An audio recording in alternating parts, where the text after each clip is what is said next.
സത്യമാണെന്നറിയില്ല. ഇന്നലെ രാത്രി മന്ത്രി അബ്ദുൾ റഹീം സാറ് രഹസ്യമായി വീട്ടിൽ വന്നതായിട്ടാണ് ഇവിടെയൊക്കെ സംസാരം. അങ്ങനെ സംസാരം എന്താണ് കുഴപ്പം?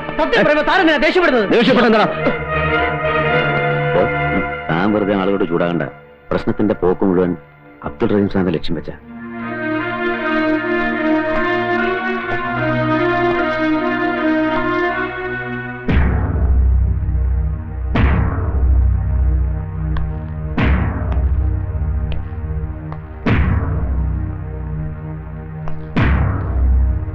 സൂക്ഷിച്ചു നോക്കുമോനെ. ഈ ഫോട്ടോയിൽ കാണുന്ന സാറ് തന്നെയല്ലേ ആന്റിയെ കാണാൻ അവിടെ വന്നത്? അതെ. വേറെ ആരും അവിടെ വന്നിട്ടില്ലല്ലോ. ഇല്ല. അയാൾ വന്ന് എന്തോ ആന്റിയോട് ചൂടായി സംസാരിച്ചു അല്ലേ മോനെ? മോൻ പറഞ്ഞു.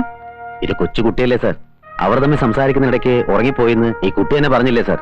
മിസ്റ്റർ രാമേന്ദ്രൻ, ക്രൈംബ്രാഞ്ചിന് കൈമാറിയ ഒരു കേസാണിത്. പിന്നെ നിങ്ങളെയൊക്കെ വിളിപ്പിച്ചത് സംഭവങ്ങളുടെ പ്രീവിയസ് പൊസിഷൻ എന്തായിരുന്നു അറിയാനാ, അല്ലാതെ ആരോടൊക്കെ എന്തൊക്കെ ചോദിക്കണം, എങ്ങനെ അന്വേഷിക്കണം എന്നുള്ള ബുദ്ധി പറഞ്ഞു തരാൻ വേണ്ടിയല്ല. സാർ 4ാം ക്ലാസ്സിൽ പഠിക്കുന്ന ഒരു കുട്ടിയാണ്. നിങ്ങൾ എന്തിന് എമോഷണൽ ആകണം മിസ്റ്റർ? ഇമോഷണൽ ആവും സാർ.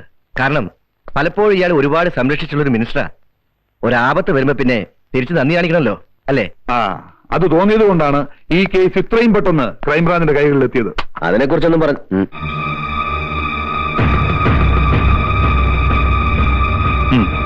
സാർ.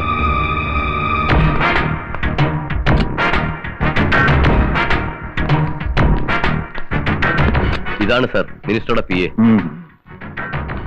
താനല്ലേ മിനിസ്റ്റർക്ക് ടൂറിസ്റ്റ് ആക്ട് വിളിച്ചു കൊടുത്തത്? കാർ വിളിച്ചു കൊടുത്തു. പക്ഷേ എന്താ ഒരു പക്ഷേ? വിളിച്ചു കൊടുത്തില്ലേ? അതിന്റെ അർത്ഥം മിനിസ്റ്റർ ആ വീട്ടിൽ പോയി എന്നല്ലടോ. അങ്ങോട്ടേക്കാണ് പോയത്. പക്ഷേ പിന്നെ എന്താ ഒരു പക്ഷേ?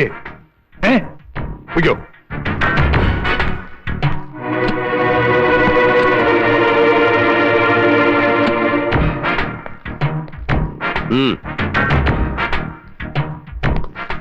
തന്റെ വണ്ടിയിലാണ് മന്ത്രി അശ്വതിയുടെ വീട്ടിലേക്ക് പോയത്. അതെ. താനാണ് തിരിച്ചു കൊണ്ടുവന്നതും. അതെ. പോയ പോലെയല്ല മന്ത്രി തിരിച്ചു വന്നത്, അല്ലേ? അദ്ദേഹം ആകെ പരിഭ്രമിച്ചിരുന്നു. വല്ലാത്തൊരു ഭാവമായിരുന്നു മന്ത്രിയുടെ മുഖത്ത്. പൊയ്ക്കോ.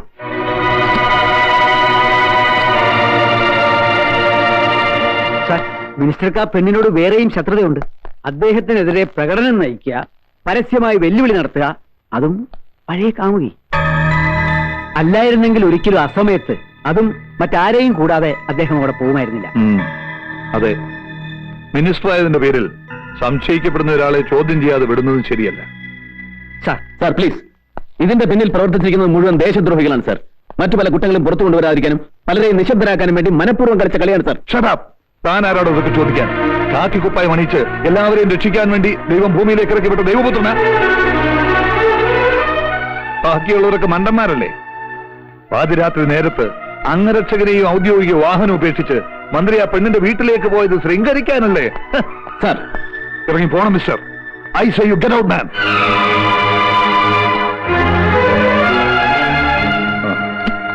തൽക്കാലം അബ്ദുൾ റഹീമിനെ കസ്റ്റഡിയിലെടുക്കാനുള്ള നടപടികൾ പൂർത്തിയാക്കിയതിനു ശേഷം എന്നെ അറിയിക്കൂ. കസ്റ്റഡിയിലെടുക്കാൻ പോകുമ്പോ പ്രകോപനം ഉണ്ടായേക്കാം. Then you seek their help. Okay? Sir.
ഉറപ്പിച്ചു കളഞ്ഞോ നമ്മളെ?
മറ്റേ വണ്ടി ഇങ്ങോട്ട്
കോസ്റ്റ് ഗാർഡ് ഇൻസ്പെക്ടർ രാജശേഖരൻ നായരുടെ നിഷ്ഠൂരമായ കൊലപാതകം, പൂമനം കടപ്പുറത്ത് നിങ്ങൾ നടത്തിയ ഹീനമായ മനുഷ്യക്കുരുതി, അധോലോക നായകൻ ജോൺ ബ്രിട്ടോയുമൊത്ത് നിങ്ങൾ നടത്തിയ വൻ ആയുധക്കള്ളക്കടത്ത്, ഇതെല്ലാം പുറത്തു വരുമെന്ന് ഉറപ്പായപ്പോൾ അശ്വതി എന്ന പാവം പെൺകുട്ടിയെ ശ്വാസം മുട്ടിച്ചു കൊന്നു.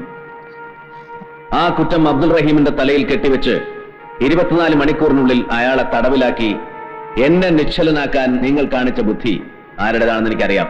പക്ഷേ അതുകൊണ്ടൊന്നും എന്നെ തളയ്ക്കാനാവില്ല ജയദേവൻ. നാളെ കോടതിയുടെ കുമ്പസാരക്കൂട്ടിൽ ഞാൻ തന്നെ കയറ്റി നിർത്തും. കൂടെ അവനുണ്ടാവും, ജോൺ ബ്രിട്ടോ.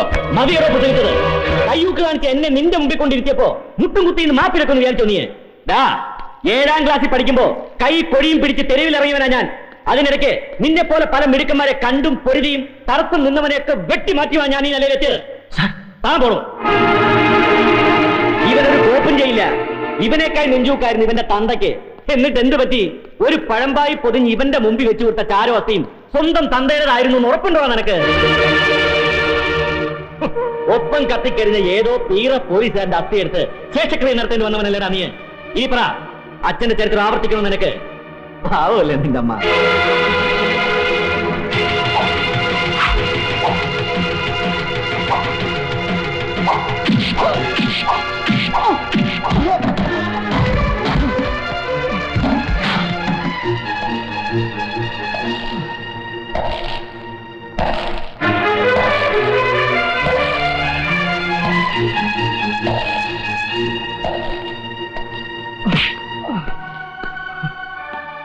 ആ അസ്ഥിയും ചാരവും പുണ്യതീർത്ഥത്തിൽ ഒഴുക്കുമ്പോഴും ആ ആത്മാവിന് ബലിയൂട്ടുമ്പോഴും കണ്ണു നിറച്ച് കാണാതെ പിരിഞ്ഞ അച്ഛനും സത്യം എന്റെ നെഞ്ചിലുണ്ടായിരുന്നു. 1000 വട്ടം ജന്മമെടുത്താലും അച്ഛനെന്ന വാക്കിന്റെ അർത്ഥവും പൊരുളും നിനക്ക് മനസ്സിലാവില്ല.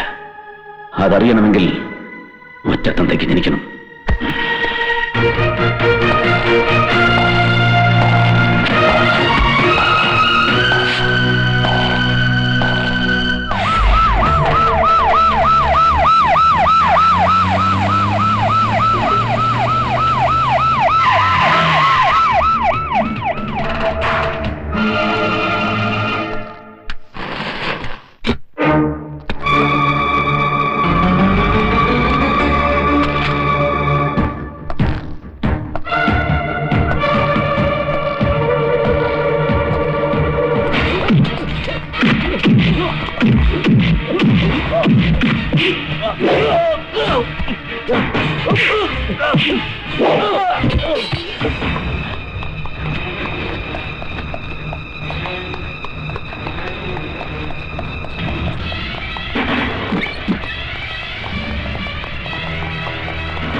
നിങ്ങൾക്ക് അച്ഛനെയും മകനെയും സഹോദരങ്ങളെയും നഷ്ടപ്പെടുത്തിയത് ഇവനാണ്. മതത്തിന്റെയും ജാതിയുടെയും പേരിൽ ഇവിടെ നടന്ന കൂട്ടക്കൊലകളുടെ മുഴുവൻ പിന്നിൽ പ്രവർത്തിച്ചത് ഇവനാണ്.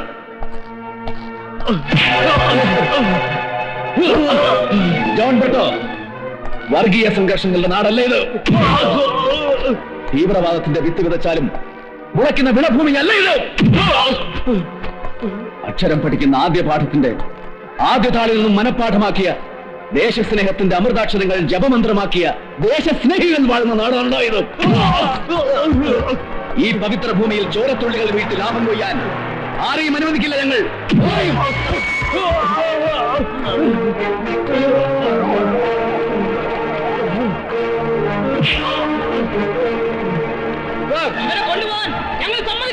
ഇവനെ ഞങ്ങൾക്ക് വേണം. ഇവരെ ഞങ്ങൾക്ക് വിട്ടുതരണം. ഇവരെ ശിക്ഷിക്കേണ്ട കോടതി ഇത്. നിങ്ങൾ നിയമം കയ്യിലെടുക്കരുത്. സമാധാനമായിട്ട് പിരിഞ്ഞു വേണം.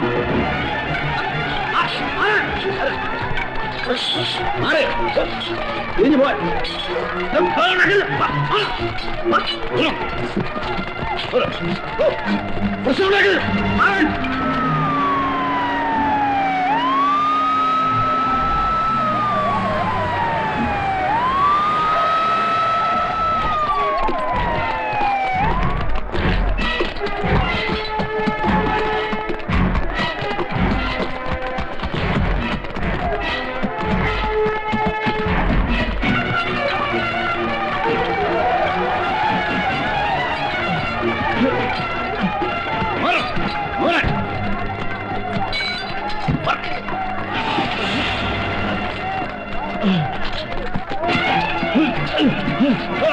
Ah!